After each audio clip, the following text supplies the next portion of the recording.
Bonjour à tous et bienvenue dans votre journal des produits de bourse de l'Obsat du mercredi 16 janvier. La bourse de Paris perd 0,29%, elle termine sous les 3700 points à 3697 points.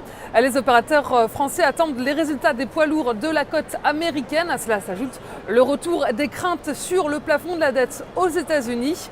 Et bémol du côté des indicateurs européens, la faible croissance de l'Allemagne de 0,09% sur 2012. Et puis du côté des valeurs du CAC, eh bien, plein feu sur les secteurs du luxe. Hier, un PPR grimpe de 2,58% après avoir annoncé le rachat de 51% de l'écossais Christopher Kane. Hermès gagne 1,02%, LVMH engrange 1,46%.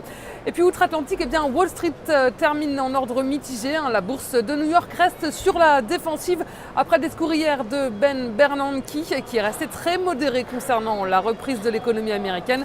Le président de la BCE a incité les parlementaires à relever le plafond de la dette, ce qui fait ressurgir les craintes des tensions politiques du Congrès américain sur le sujet.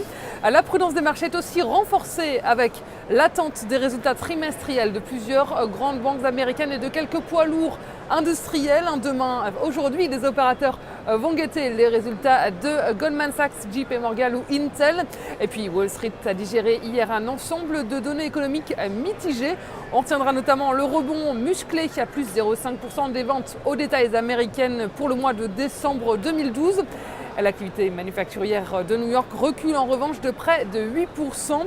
Pas de surprise majeure sur le front des valeurs aux États-Unis. Les investisseurs ont surveillé Facebook qui annonçait un nouveau moteur de recherche.